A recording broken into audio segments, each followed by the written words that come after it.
지난 3일 제주에서 열린 대통령배 전국시도 복싱대회.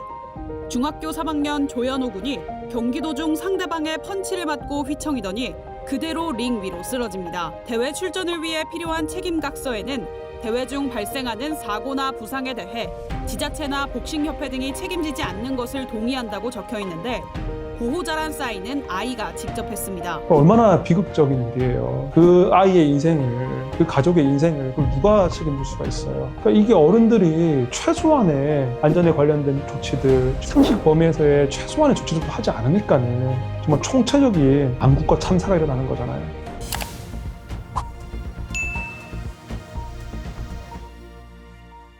변호사의 시선으로 보는 뉴스, 여러분의 법률 안경, 김영민 변호사입니다. 복싱과 같은 격투 형태의 운동 경기는 경기 자체에 내재된 부상 위험이 있어 경기 규칙을 준수하는 등 사회적 상당성의 범위 내에서 이루어진 행위라면 법적 책임을 묻기 어려운데요. 따라서 이번 사고의 경우 상대 선수 개인의 책임보다는 심판이나 코치, 주최 측, 사설 구급 업체 등 관련자들의 민형사 책임이 문제될 가능성이 높습니다. 아니 최소한 자격자가 코치로 올라가가지고 가드도 못 올리고 있고 아이가 얘를 정말로 이렇게 안 좋아 보이면은 그걸 중지시켰어야죠. 최소한 현장에 의사는 아니더라도 간호사라도 상주시켜 놨었어야죠. 그러니까 아무런 조치를 안 한 거잖아요. 사설 구급차 같은 경우에도 관련 법을 통해서 그런 긴급한 상황에 신속하고 안전하게 환자를 빨리 병원으로 이송해라 라는 것이 구급차잖아요. 사후적인 어떤 행정적인 절차 이런 것들이 그냥 귀찮고 하니까 그냥 사이렌도 안 켜고 그냥 신호 다 지키면서 가고, 그는 그 자체로 벌써 구급차가 아닌 거잖아요.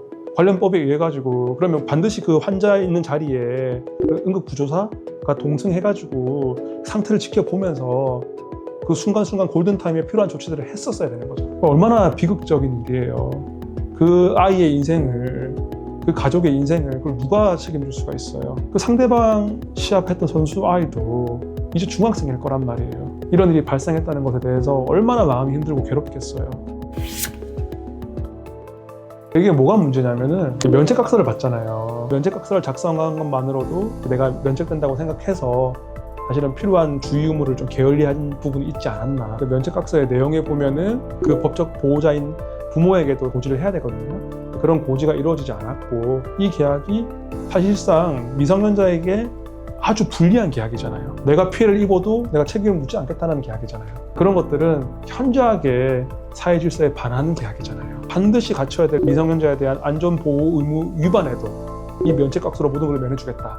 이런 것은 충분히 무효가 될 수 있습니다. 이 피해가 발생하기 전에 피해가 발생한다 하더라도 내가 책임을 묻지 않을게요 라고 한 거잖아요.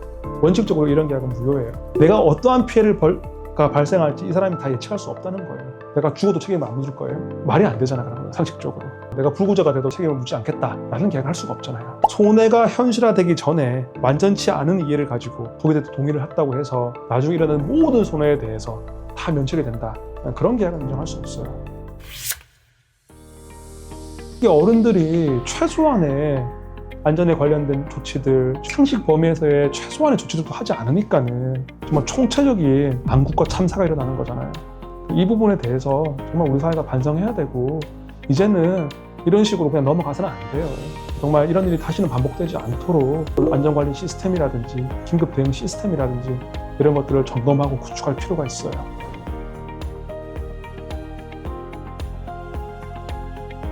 사건은 뉴스에서 끝나지 않습니다. 앞으로도 뉴스 속 보이지 않던 쟁점들을 법률 안경을 통해 쉽고 자세히 설명드리겠습니다. 오늘 영상 유익하셨다면 구독과 좋아요, 알림 설정까지 부탁드리겠습니다. 감사합니다.